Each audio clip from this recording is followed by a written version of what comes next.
नमस्कार, जन उत्तराखंड में आप सभी का स्वागत है। मैं हूं प्रभात। बुलेटिन में सबसे पहले रुक करेंगे इस वक्त की हेडलाइंस का।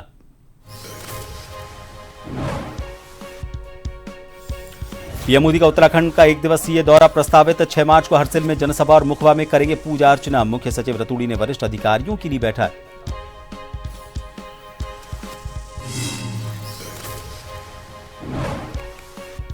सात मार्च से राजभवन में वसंतोत्सव, राज्यपाल और सीएम करेंगे उद्घाटन। इस साल विशेष पोस्टल कवर के लिए जटा मानसी का चयन हुआ।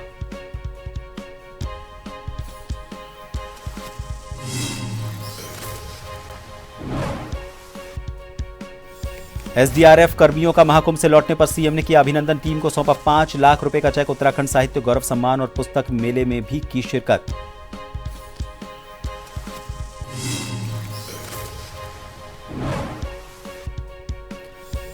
कांग्रेस की केंद्रीय टीम के नेताओं ने ली बैठक। कांग्रेस प्रदेश संगठन और जिला अध्यक्ष रहे मौजूद। बैठक में मुख्य रूप से 3 मुद्दों पर की चर्चा।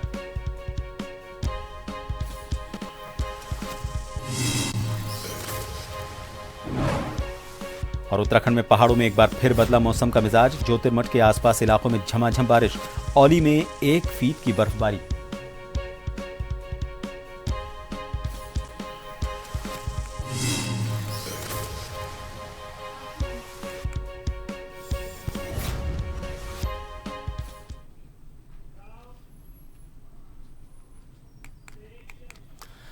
प्रधानमंत्री नरेंद्र मोदी के हर्षिल दौरे की तैयारियां तेज हो गई हैं। मुख्य सचिव राधा रतूड़ी ने शासन के वरिष्ठ अधिकारियों की बैठक ली। प्रधानमंत्री नरेंद्र मोदी के हर्षिल दौरे को लेकर इसमें चर्चा की गई। प्रधानमंत्री मोदी का 6 मार्च को हर्षिल दौरा प्रस्तावित है। पीएम मुखबा में पूजा करने के बाद हर्षिल में जनसभा को संबोधित करेंगे। राज्य सरकार ने तैयारियों को अंतिम रूप देना शुरू कर दिया है।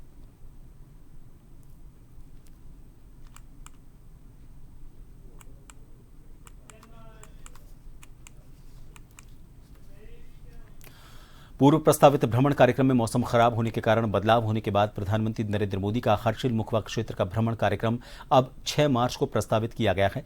जिला प्रशासन द्वारा प्रधानमंत्री के प्रस्तावित दौरे की तैयारियों में जुटते हुए हर्षिल मुखबा क्षेत्र में सभी व्यवस्थाओं को चाक चौबंद करने पर विशेष ध्यान दिया जा रहा है।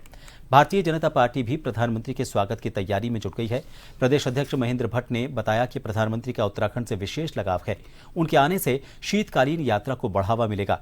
प्रधानमंत्री के भव्य स्वागत के लिए सभी तैयारियां कर ली गई हैं।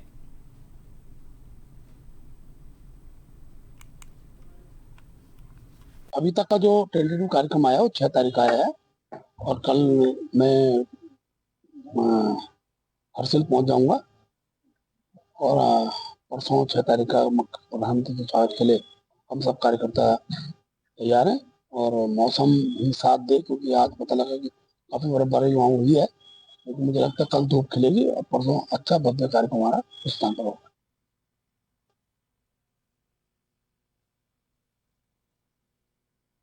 अभी तक का जो टेंटेटिव कार्यक्रम आया वो 6 तारीख का। उत्तराखंड भाषा संस्थान द्वारा उत्तराखंड साहित्य गौरव सम्मान और पुस्तक मेले का आयोजन किया गया। IRDTA सभागार में हुए कार्यक्रम का दीप प्रज्वलित कर मुख्यमंत्री पुष्कर सिंह धामी और कैबिनेट मंत्री सुबोध उनियाल ने शुभारंभ किया। मुख्यमंत्री पुष्कर सिंह धामी ने कहा कि सरकार ने भाषा के उत्थान और संवर्धन के लिए किए गए काम की बात की है। राज्य में इंजीनियरिंग और मेडिकल की पढ़ाई हिंदी में हो रही है।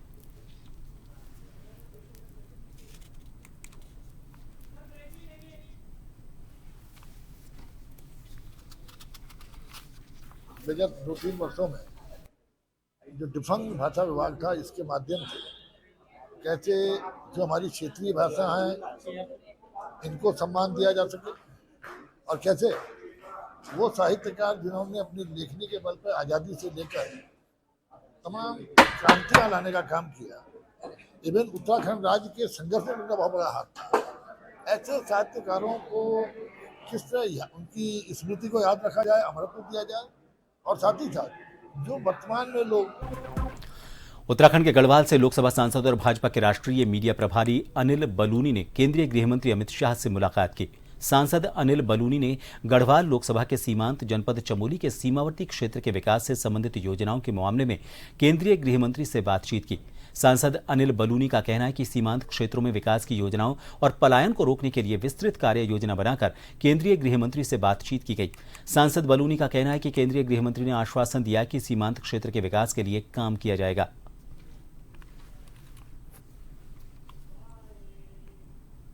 आज मैं देश के यशस्वी गृह मंत्री आदरणीय अमित शाह जी से मैंने मुलाकात की है और गढ़वाल लोकसभा के जो हमारा सीमांत जिला है, चमोली जनपद के सीमांत क्षेत्र के विकास के लेकर, वहां के गांव को जो विकास की गति को और बढ़ाने को लेकर और जो लगातार पलायन हो रहा है उस पलायन को रोकने को लेकर एक पूरा प्रस्ताव लेकर मैं माननीय गृह मंत्री जी के पास गया था। मैंने गृह मंत्री जी से आग्रह किया कि यहाँ पर लगभग 66 ऐसे बड़ी सड़क की योजना है जिनको पूर्ण करना आवश्यक है और गांव में और भी बहुत सारे विकास के काम होने हैं और मुझे बड़ा इसके लिए मैं गृह मंत्री जी का आभार व्यक्त करता हूं कि उन्होंने जरूर आश्वासन इसमें दिया कि इसमें कुछ सकारात्मक जल्दी वो निर्णय लेंगे। उत्तराखंड में कैबिनेट मंत्री प्रेमचंद अग्रवाल के विवादित बयान पर विपक्ष से लेकर प्रदेश के पर्वतीय इलाकों में लगातार विरोध प्रदर्शन हो रहे हैं और मंत्री के इस्तीफे की मांग की जा रही है। कैबिनेट मंत्री के इस्तीफे को लेकर उत्तराखंड बीजेपी की ओर से प्रदेश महामंत्री आदित्य कोठारी का कहना है कि चिंता अभी प्रदेश में लगातार हो रहे डेमोग्राफिक चेंज को लेकर है। यह आने वाले समय में राज्य के लिए एक बड़ी चुनौती बनती जा रही है। प्रदेश महामंत्री आदित्य कोठारी का कहना है कि पार्टी और सरकार की पहली प्राथमिकता प्रदेश में लगातार बदल रहे डेमोग्राफिक चेंज पर नियंत्रण करना है। हालांकि इस बीच जो मंत्री का विवादित बयान सामने आया है, यह बेहद चिंतित करने वाला विषय है। उन्होंने कहा कि इस तरह विषय में अपनी गलती मानने से गुरेज नहीं करना चाहिए।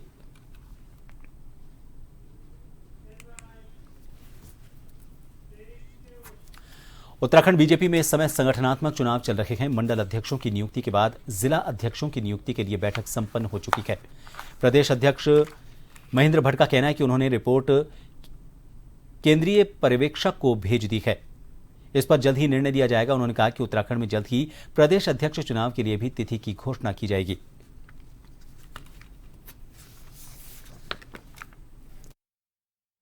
संगठन पर्व में बैठकों का क्रम सतही चलता रहता है और जो रायशुमारी की जो जानकारी थी, जो रिपोर्ट थी, जो पर्यवेक्षकों ने हमको दी, वो हमने कल अपने जो केंद्रीय पर्यवेक्षक है राजकुमार चहर जी को, हमारे सांसद हैं किसान मोर्चे के राष्ट्रीय अध्यक्ष, उनको हमने दे दिया है। और मैं कह सकता हूँ कि अब केंद्र बहुत जल्दी जिलाध्यक्ष की घोषणा कर देगा। अब प्रदेश के अंदर प्रदेश अध्यक्ष चुनाव की तिथि भी जल्दी घोषित होगी। वन मंत्री सुबोध उनियाल ने सख्त लहजे में अधिकारियों को यह चेताया है कि अगर कोई भी अधिकारी, चाहे वो कितने भी बड़े पद पर हो, विभागीय योजनाओं में लापरवाही बरतेगा या किसी भी घपले या घोटाले में उनकी संलिप्तता पाई जाएगी तो उन्हें कतई बर्दाश्त नहीं किया जाएगा। सरकार का सीधा संदेश है कि पारदर्शिता और प्रभावी ढंग से विभागों की कार्यप्रणाली हो। कोई भी शिकायत अगर जांच में सही पाई जाएगी तो सरकार बड़ी से बड़ी कार्रवाई से पीछे नहीं हटेगी। को लेकर बहुत सख्त है। यही कारण है कि आपने देखा पिछले 3 वर्षों में पीसीसीएफ रैंक के अधिकारी से लेकर के सीएफ के अधिकारी से लेकर तमाम एसीएफ और रेंजर और वन दरोगाओं को हम लोगों ने निलंबित करने का काम किया और कईयों के खिलाफ कार्रवाई चल रही है। तो इसमें किसी को बख्शा नहीं जाएगा। जो भी जांच होगी, जांच के हिसाब से निश्चित रूप से कार्रवाई की जाएगी। उत्तराखंड में इस वर्ष होने वाले पंचायत चुनाव को लेकर जहां एक तरफ भाजपा ने तैयारी शुरू कर दी है, तो वहीं भाजपा को मात देने के लिए कांग्रेस ने भी अपनी तैयारियां शुरू कर दी हैं। रामनगर कांग्रेस कार्यालय में कांग्रेस के वरिष्ठ नेता और पूर्व विधायक रणजीत सिंह रावत ने कार्यकर्ताओं की बैठक लेते हुए पंचायत चुनाव की तैयारियों में जुट जाने की अपील करने के साथ ही कार्यकर्ताओं से जनता के बीच जाकर भाजपा की जन विरोधी नीतियों को बताते हुए कांग्रेस की विचारधारा से जोड़ने की बात कही। जैसा कि हम सब विदित हैं, पंचायत चुनाव होने हैं और सरकार ने इस समय चुनाव जो सूची है, मतदाता सूची, उसमें नए नाम चढ़ाने का समय जो है दे रखा है 15 मार्च तक का।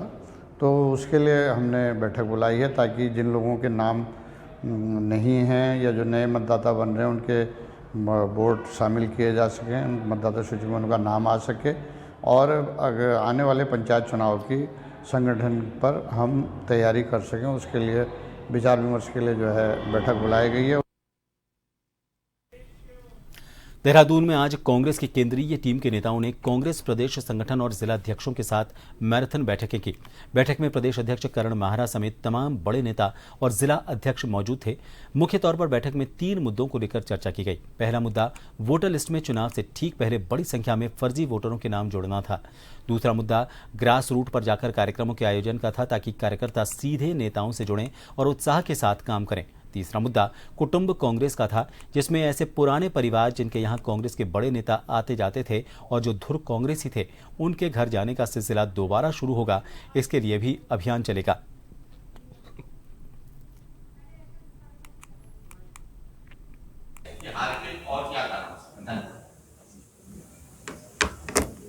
पहली बात तो स्पष्ट कर दें कि कांग्रेस पार्टी ना तो चुनाव आयोग पर, ना चुनाव प्रक्रिया पर, ना मतदाता पर कोई अविश्वास दिखा रही है।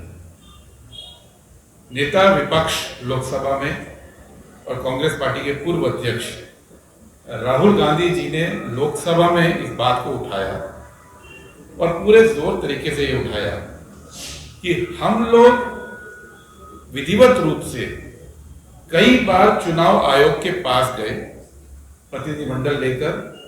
मैं खुद हर एक डेलीगेशन का हिस्सा रहा। हम चुनाव आयोग से मांग क्या रहे हैं? हम केवल एक चीज मांग रहे हैं कि हमको आप वोटर लिस्ट इलेक्ट्रॉनिक फॉर्म में एक जगह दे दीजिए।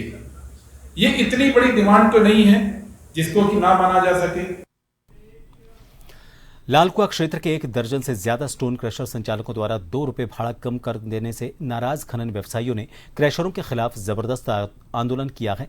खनन व्यवसायियों द्वारा मोतीनगर क्षेत्र के एक स्टोन क्रशर में रेता बजरी लेने गए ट्रक चालक से मारपीट के आरोप में क्रशर संचालक की शिकायत पर लालकुआ कोतवाली पुलिस ने एक खनन व्यवसायी को हिरासत में लेकर हल्दूचौड़ पुलिस चौकी ले पहुंचाया। आक्रोशित खनन व्यवसायियों ने हल्दूचौड़ चौकी का घेराव किया। खनन व्यवसायियों का आरोप है कि पुलिस प्रशासन क्रैशर संचालकों के दबाव में उनका आंदोलन तोड़ने पर आमादा है, जिसे किसी भी हालत में बर्दाश्त नहीं किया जाएगा। उन्होंने तत्काल पकड़े गए खनन व्यवसायी को छोड़ने की मांग की।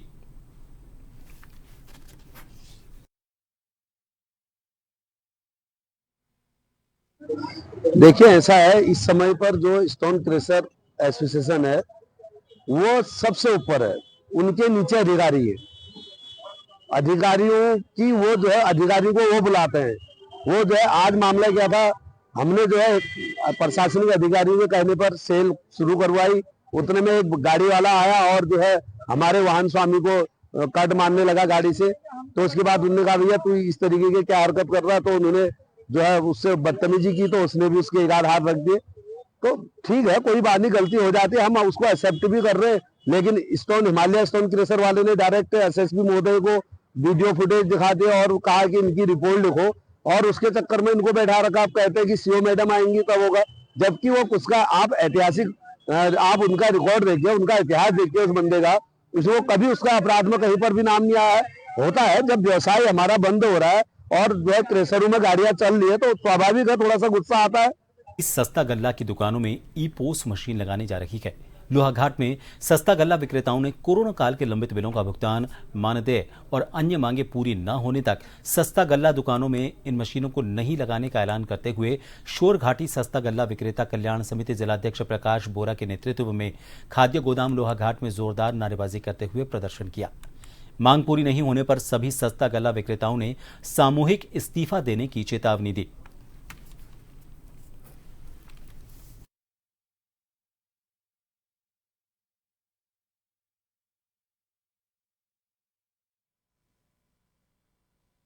हमारे जो ये गोदाम से अभी हमें जो ई-पोस मशीन लगाई जा रही है, इसका हम लोग विरोध भी नहीं कर रहे हैं, क्योंकि हमारा कहना यह है कि जो सरकार के द्वारा कोविड काल में हमारे दुकानदारों का जो रुका हुआ बिल भाड़े थे, या हमारे जो अन्य मदों के बिल भाड़े रुके हुए हैं, उन सभी बिल भाड़ों का भुगतान हमारे दुकानदारों के खातों में तुरंत कर दिया जाए। उसके पश्चात सरकार चाहे तो ई-पोस मशीन लगाए, नहीं अन्यथा जब तक हमारे पुराने बिल भाड़ों का भुगतान नहीं होता, हमारे दुकानदार की आज स्थिति इस तरह की हो चुकी है कि वो रोड में दर दर की ठोकरें खा रहा है और अपने बच्चों का लालन पोषण करने के लिए भी वो बाध्य हो चुका है। तो हम लोग चाह रहे हैं कि जब तक हमें 30 या सरकार हमें 30,000 रुपए मानदेय की हमारी घोषणा करे, क्योंकि अगर ई-पोस मशीन लगती है तो सरकार ये बेमतलब के तुगलकी फरमान हमारे इसमें डाल दे रही है।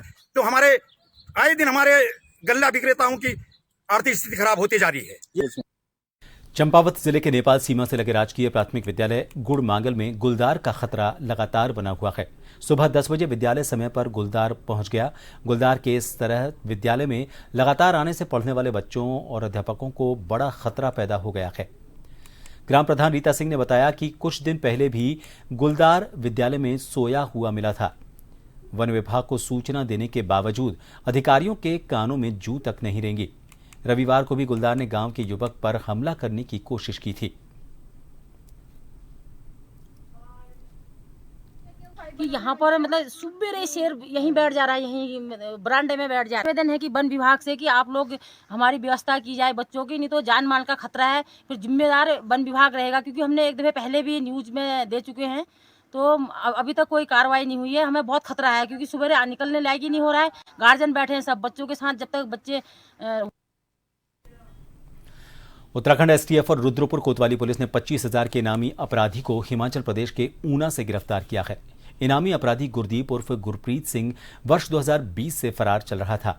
गुरप्रीत सिंह ने वर्ष 2020 में मेरठ के रिटायर्ड लेफ्टिनेंट कर्नल रक्षित कुमार से मकान और प्लॉट दिलाने के नाम पर 27,37,000 रुपए की ठगी और धोखाधड़ी की थी। इस मामले में गुरप्रीत अपने परिवार के साथ फरार हो गया था। गुरप्रीत फर्जी आधार कार्ड बनवाकर बॉबी ठाकुर के नाम से रह रहा था।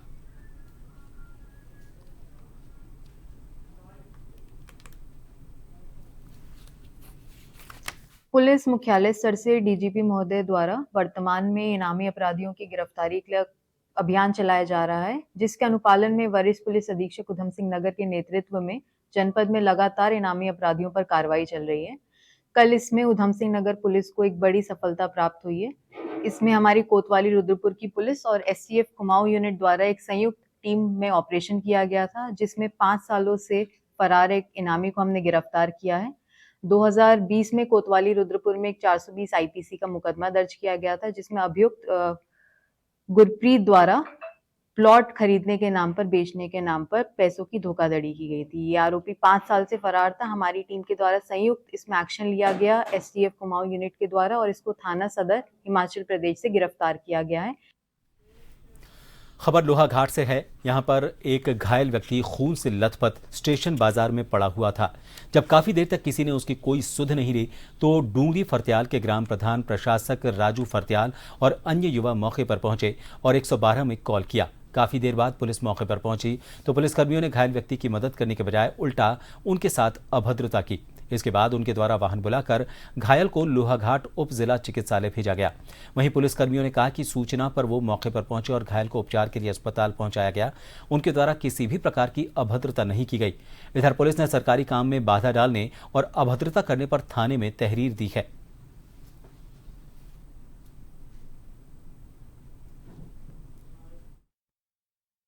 बेचारा खून से लथपथ मेरे को दिखा बिसिंग स्टैंड में। मैंने कहा 112 में फ़ोन करूं या फिर क्या करूं। लोकल हिसाब से मैंने थाने में फ़ोन किया। मैंने कहा कि पुलिस को भेज के इसको ले जाइए, हॉस्पिटल ले जाइए। उसके बाद आने के बाद मैंने कहा कि उनसे सर आप लोग इसको यहाँ पे रखने के बावजूद आप लोग इससे बहस क्यों कर रहे हैं, इसको थाने पर वहाँ ले जाइए, क्या कहते हैं हॉस्पिटल में पहले इसके ट्रीटमेंट कीजिए। तो उसके बाद मेरे को ही गाली करने लगे। उसके बाद मैंने अपनी ही गाड़ी बुला के राजेश उपाध्याय जी की गाड़ी बुलाई। उसके बाद मैं उनके साथ ही उनको भी बिठा के, प्रशासन को बिठा के भी उसकी गाड़ी में भेज रहा हूँ। उससे पहले मेरे पास गाड़ी नहीं थी, नहीं तो अभी तक पहुँचा चुका होता। लेकिन मैंने सोचा कि पुलिस प्रशासन आ जाए, लेकिन इनने उल्टा ही मेरे को ही उल्टी पुल्टी सोच कर रहे हैं। ये कि 1000-2000 की बातें करने वाले आदमी मेरे को पसंद नहीं है। रामनगर पुलिस ने एक बाइक चोर को गिरफ्तार करते हुए इसे कोर्ट में पेश करने की कार्रवाई की। वहीं बताया जा रहा है कि आरोपी रामनगर राजकीय महाविद्यालय में बीकॉम प्रथम वर्ष का छात्र है। घटना के संबंध में जानकारी देते हुए कोतवाली के वरिष्ठ उप निरीक्षक मोहम्मद यूनुस ने बताया कि पिछले 3 फरवरी को मोहल्ला भरतपुरी निवासी रामकिशन के घर के बाहर से अज्ञात चोरों ने बाइक चोरी कर ली थी। उन्होंने बताया कि इस मामले में बाइक स्वामी की तहरीर पर अज्ञात चोर के खिलाफ मुकदमा दर्ज कर पुलिस टीम ने आसपास लगे सीसीटीवी कैमरों के फुटेज खंगाले थे।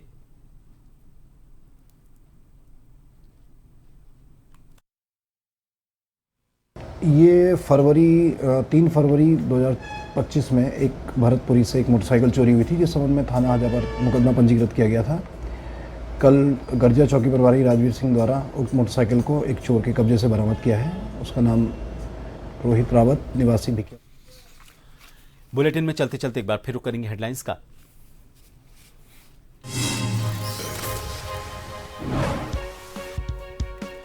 पीएम मोदी का उत्तराखंड एक दिवसीय दौरा प्रस्तावित 6 मार्च को हरसिल में जनसभा और मुखबा में करेंगे पूजा अर्चना। मुख्य सचिव रतूड़ी में वरिष्ठ अधिकारियों की ली बैठक।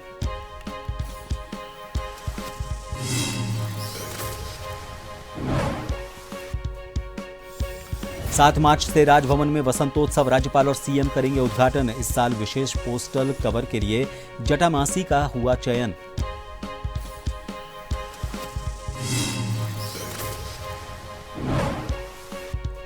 एसडीआरएफ कर्मियों का महाकुंभ से लौटने पर सीएम ने किया अभिनंदन। टीम को सौंपा 5 लाख रुपए का चेक। उत्तराखंड साहित्य गौरव सम्मान और पुस्तक मेले में भी की शिरकत।